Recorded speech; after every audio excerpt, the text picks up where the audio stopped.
কোনো মানুষকে গালি দেওয়া, বেয়াদবি করা কিংবা রাজাকার বলে অপমান করা কখনোই সভ্যতা, ধর্ম বা নৈতিকতার পরিচয় হতে পারে না।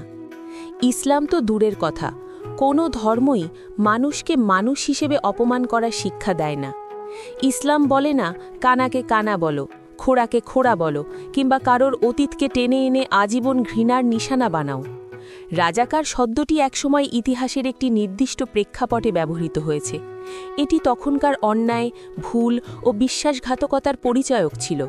কিন্তু আজ ৫৪ বছর পর এই শব্দকে গালি হিসেবে ব্যবহার করা কেবল ইতিহাসের অবমাননাই নয়, বরং বর্তমান সমাজে হিংসা, বিদ্বেষ ও বিভক্তি আরও গভীর করে তোলে। ভুলকে ঘৃণা করা যায়, অন্যায়কে প্রত্যাখ্যান করা যায়, কিন্তু মানুষকে অমানুষ বানিয়ে দেওয়া যায় না।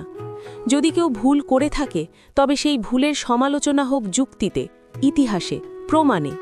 যদি কেউ বিভ্রান্ত হয়ে থাকে, তবে তাকে কাউন্সিলিং, শিক্ষা ও সচেতনতার মাধ্যমে সঠিক পথে আনার চেষ্টা হোক। আর যদি কেউ সংশোধনের অযোগ্য হয়, তবে ইগনোর করাই সবচেয়ে শক্তিশালী প্রতিবাদ। কারণ গালি মানুষকে ছোট করে না, গালি দানকারীকেই ছোট করে। অপমান সত্যকে শক্তিশালী করে না, বরং মিথ্যাকে উস্কে দেয়। ঘৃণা সমাজ গড়ে না, সমাজ ভাঙে। আজ আমাদের প্রয়োজন প্রতিশোধের ভাষা নয়, প্রয়োজন বিবেকের ভাষা, মানবতার ভাষা, শান্তির ভাষা।